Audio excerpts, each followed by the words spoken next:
In the frozen wilderness of Soviet Russia, deep within the Ural Mountains, 9 hikers vanished into the abyss of history.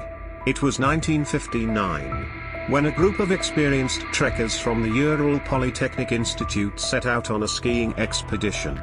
Their destination, Otatan, a peak whose name merely translates to "don't go there" in the language of the indigenous Mansi people. The expedition was led by 23-year-old Igor Dyatlov.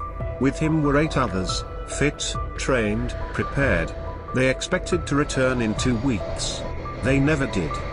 When search parties finally reached the Dyatlov Pass, what they found sparked decades of mystery.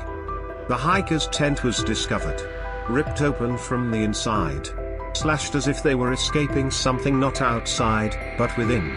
Their belongings were left untouched. Shoes, jackets, even food, abandoned.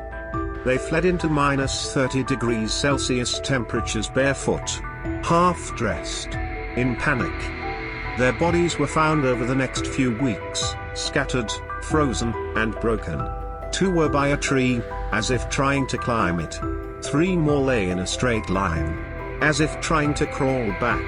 The last 4 were found months later, buried under snow. Their injuries were horrifying. One had a fractured skull. Another had chest trauma so severe, a forensic expert compared it to being hit by a speeding car. One girl had her eyes missing, and her tongue torn out. But no external wounds. Just massive internal force. So, what happened? Some say an avalanche.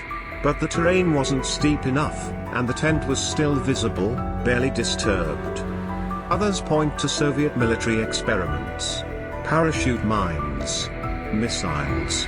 Several items of clothing were found to be radioactive. A rare weather phenomenon called infrasound, low-frequency vibrations, may have caused the group to panic in disorientation and flee. Then there are darker theories. UFOs.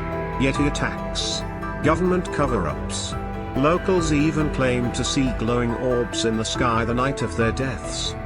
A camera was recovered from the site. The final image, blurred, unclear. Possibly the flash of something unknown.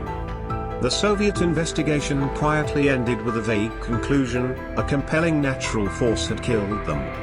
In 2019, Russian officials reopened the case. A year later, they blamed an avalanche. Again. But the public wasn't convinced.